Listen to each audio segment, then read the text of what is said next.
Good morning, friends. What Good we did morning, sir. yesterday, if you remember, बोलो बेटा कल क्या किया था? ऑब्जेक्टिव्स देखे थे किसके बेटा? बुक कीपिंग के।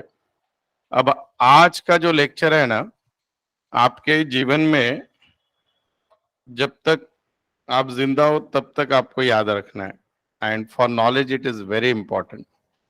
आप आज के बाद कभी भी कुछ भी खरीदी बिक्री करने जाओगे तो तब से आप लोग बिल देखना स्टार्ट कर दोगे और उस बिल में एक चीज रहेगी जिसका नाम है, बोलो, जीएसटी। तो आज बेटा हम सीखने वाले हैं जीएसटी। आधा लेक्चर हमारा थ्योरी का होगा, आधा न्यूमेरिकल का होगा। ठीक है? तो good morning all of you those who are online. Yes बेटा, चलो शैल आई स्टार्ट? करूं चालू बेटा?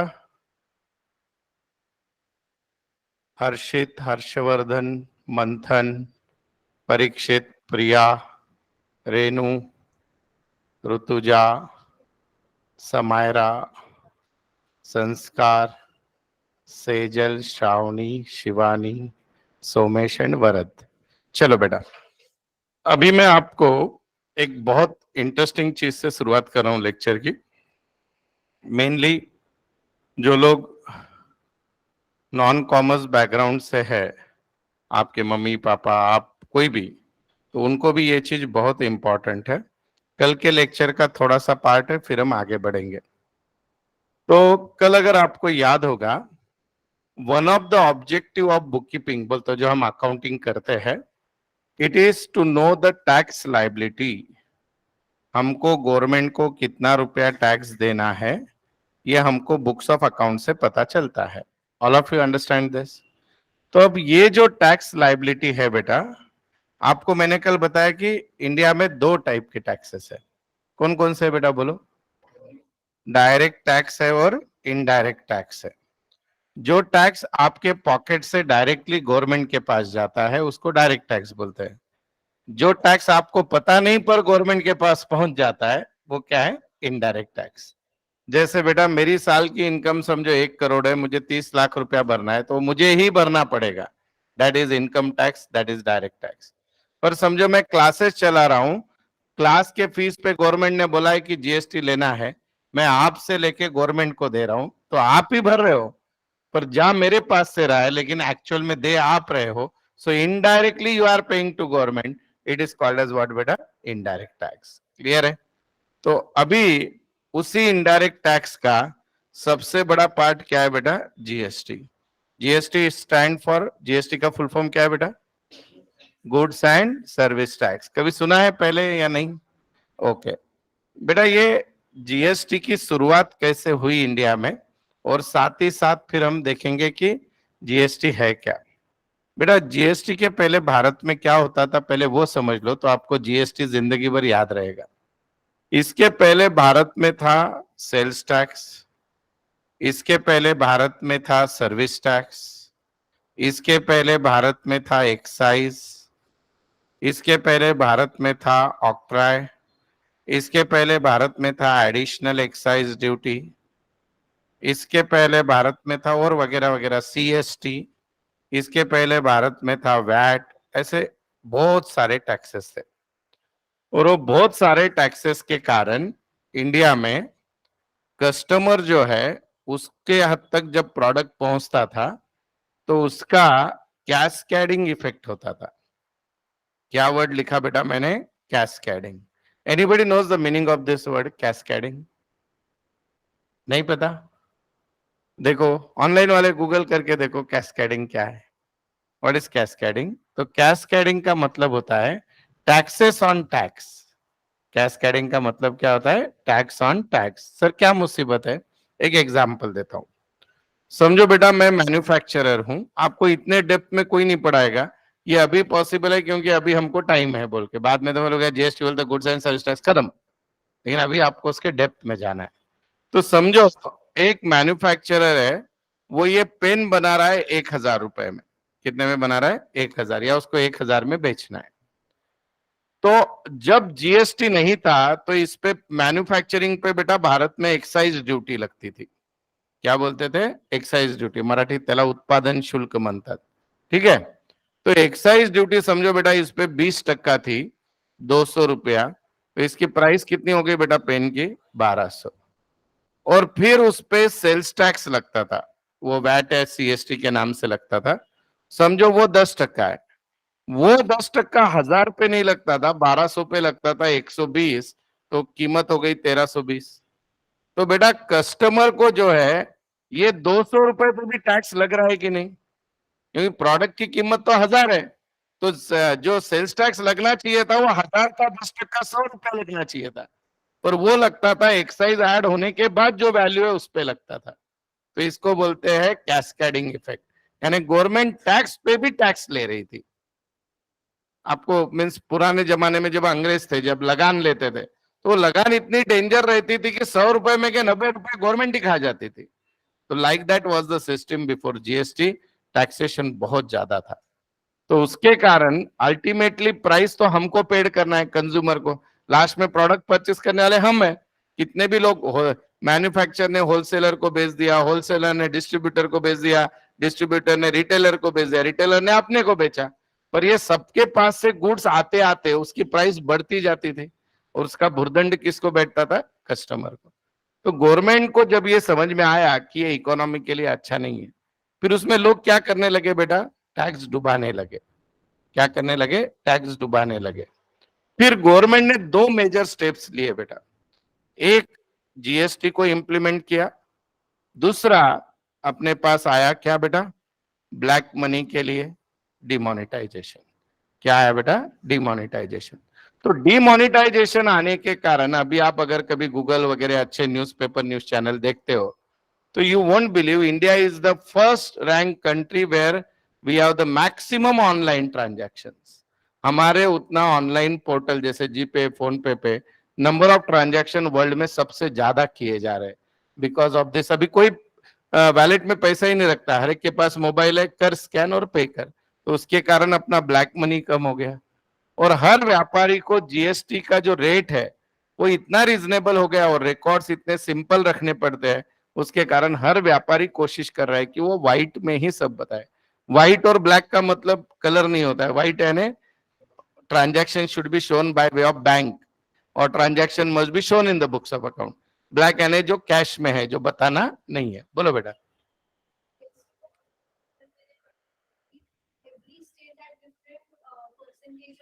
Yes yes yes, I come to that. Very good बेटा. और एक प्रॉब्लम क्या है बेटा? Yes, SBI FASTag. Okay. और एक बेटा क्या था मालूम है क्या? अभी आपको थोड़ा और डेप्थ में, इसने बहुत अच्छा क्वेश्चन छेड़ा है इसलिए बताता हूँ. आपको पता है कि इंडिया में अगर आपको कोई भी टैक्स इंपोज करना है, कुछ भी चेंजेस करने हैं, तो उसको परमिशन कहाँ पे होनी चाहिए? कॉन्स्टिट्यूशन. आपल्या घटनेने सांगितलं तरच गव्हर्नमेंट टॅक्स घेऊ शकते. मोदीच्या मनात आलं तर नाही घेऊ शकत.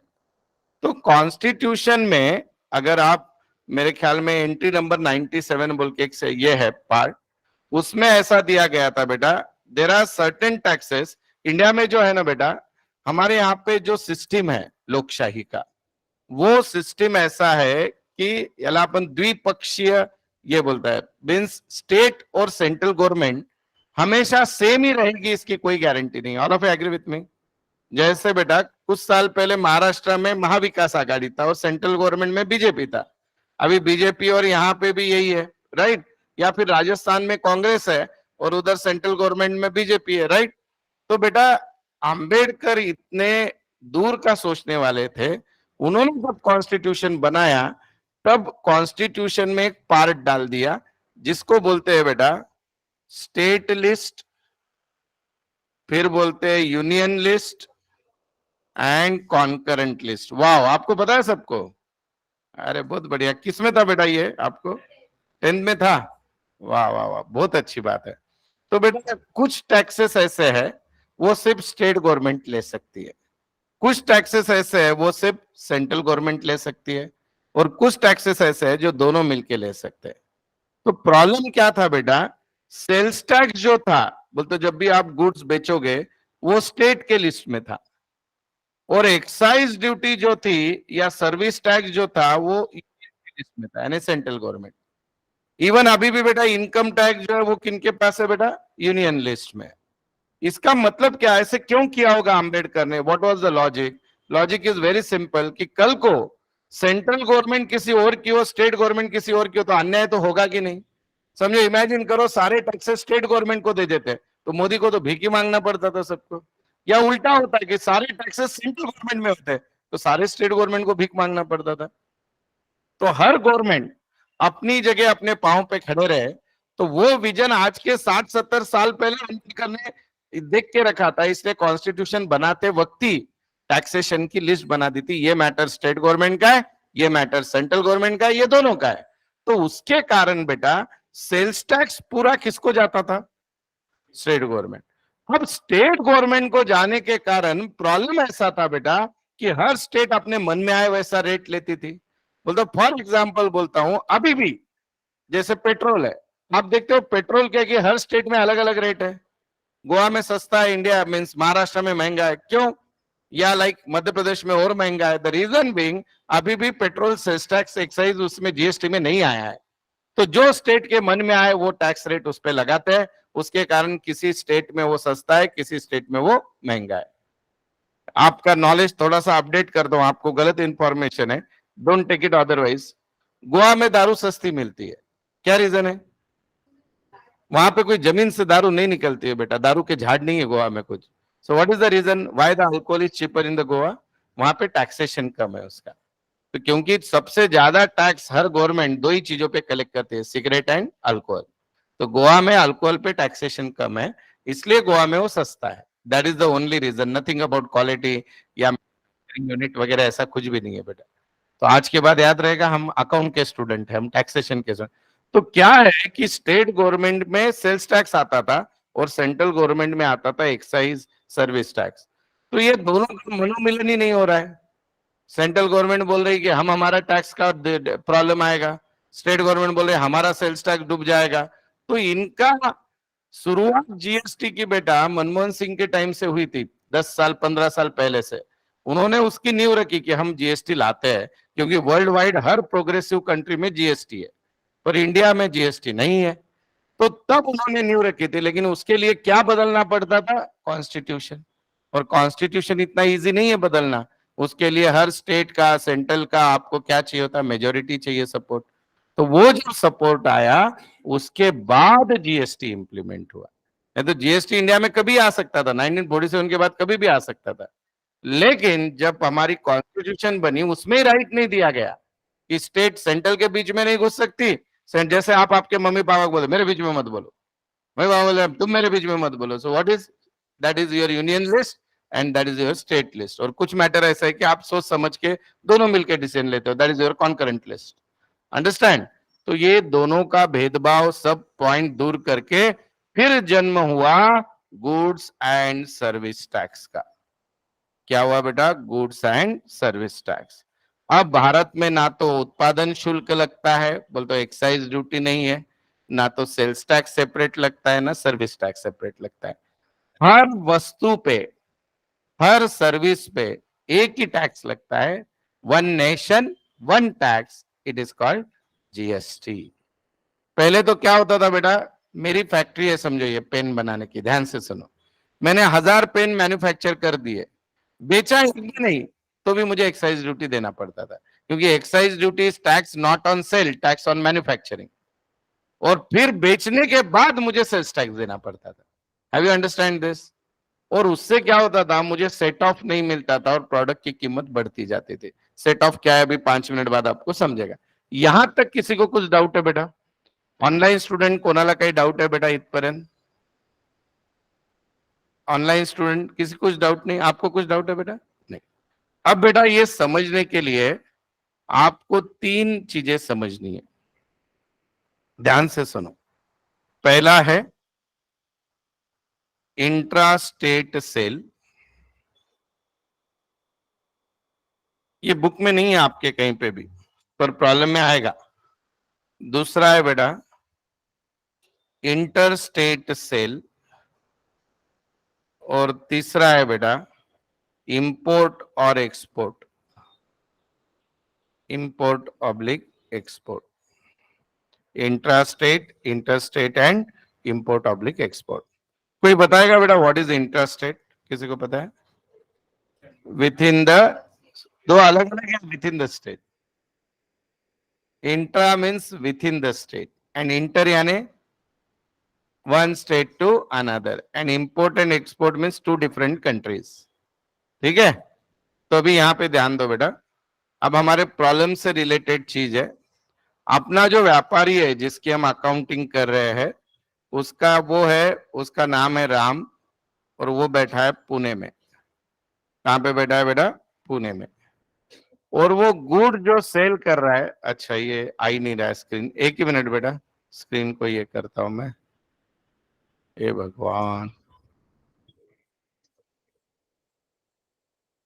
हाँ, अपना जो व्यापारी है राम नाम का, वो पुणे में बैठा है और वो गुड सेल कर रहा है लक्ष्मण को, और लक्ष्मण है बेटा मुंबई में। कहाँ पे है बेटा? मुंबई। अब ये सेल विथ इन महाराष्ट्र हुआ कि नहीं बेटा?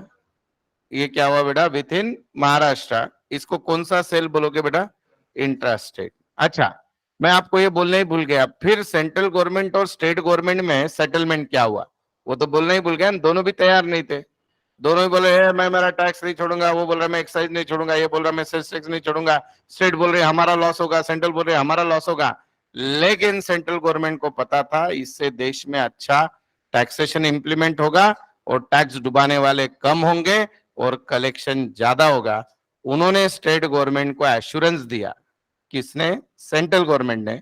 अगर आने वाले 3 साल में या 5 साल, मुझे याद नहीं, अगर आपका एक भी रुपया लॉस होता है, समझो बेटा फॉर एग्जाम्पल 2016-17 में महाराष्ट्र गवर्नमेंट को सेल्स टैक्स से समझो 10,000 करोड़ मिलते थे और समझो जीएसटी आने के बाद 8,000 करोड़ मिले, 7,000 मिले, तो वो डेफिशिएंसी सेंट्रल गवर्नमेंट देगी, ऐसा प्रॉमिस किया गया स्टेट को। दूसरा, उन्होंने सेटलमेंट कैसा किया? आज के बाद जितना भी जीएसटी आएगा आधा तेरा आधा मेरा। जो स्टेट गवर्नमेंट लेती है उसको बोलते हैं एसजीएसटी। क्या बोलते हैं बेटा? एसजीएसटी। ठीक है, हम इसको बोलेंगे Shinde goods and service tax. Maharashtra में है बोल के SGST, state goods and service tax. और जो सेंट्रल गवर्नमेंट लेती है उसको क्या बोलेंगे बेटा? सीजीएसटी। तो अभी आप बेटा कोई भी चीज आज के बाद परचेस करना, आपका बिल अगर आप देखते हो तो उसमें दोनों जीएसटी इक्वल आधे आधे होते हैं कि नहीं? बोल दो समझो बेटा आपने कोई, अच्छा जीएसटी के रेट किसी चीजों पे 1% है, किस पे 5 है, किस पे 12 है, किस पे 18 है और किसकी चीजों पे 28 भी है। हाँ 28 है। तो बेटा मैक्सिमम कैटेगरी जो गुड्स की आती है उस पे 18% है, जैसे मोबाइल फोन वगैरह, सर्विसेज क्लासेस पे 18% जीएसटी है, राइट? तो बेटा समझो आपके क्लास की फीस है 10,000। कितनी है बेटा? 10,000। और उस पे जीएसटी है बेटा 18%। तो 10,000 पे 18% कितना होगा बेटा? 1,800। तो ये 1,800 रुपया 900 लेंगे शिंदे, 900 लेंगे मोदी। यानी मैं आपको ये बोल रहा हूं this is SGST and this is CGST. Have you understand this? ये समझा आपको? तो अभी मैं आपको क्या बोल रहा था, ये जो ट्रांजैक्शन हुआ राम टू लक्ष्मण, ये विथ इन महाराष्ट्र हुआ है, हाँ या ना? तो इस पे जितना भी टैक्स आएगा बेटा, आधा लेगी स्टेट गवर्नमेंट और आधा लेगी सेंट्रल गवर्नमेंट। अब ये कहां पे सेल हुआ है? महाराष्ट्र में, तो महाराष्ट्र गवर्नमेंट। पर समझो और एक एग्जांपल बेटा, a of Bhopal sold goods to b of Indore. तो भोपाल और इंदौर दोनों कहां पे है? मध्य प्रदेश। जनरल नॉलेज का पार्ट है, मध्य प्रदेश में। तो आधा टैक्स कौन लेगा? State of Madhya Pradesh. And आधा कौन लेगा? सेंट्रल। वैसे यूनियन टेरिटरी में भी है, दिल्ली हरियाणा वगैरह सबके लिए। ठीक है, अब बेटा अगर ये राम पुणे में है और लक्ष्मण मुंबई में नहीं है, लक्ष्मण है जयपुर में। लक्ष्मण कहां पे है बेटा? जयपुर में। So this is the sale from, बोलो, महाराष्ट्र टू राजस्थान। तो इस केस में क्या लगेगा बेटा? कौन सा टैक्स लगेगा? इसको कौन सा सेल बोलोगे पहले? इंटरस्टेट। और इस केस में बेटा आईजीएसटी यानी integrated goods and service tax क्या लगेगा बेटा? इंटीग्रेटेड। इस ये डिवाइड नहीं होगा बेटा, ये कौन सा रहेगा बेटा? आईजीएसटी पूरा का पूरा लगेगा। बोल तो 18% पूरा आईजीएसटी रहेगा।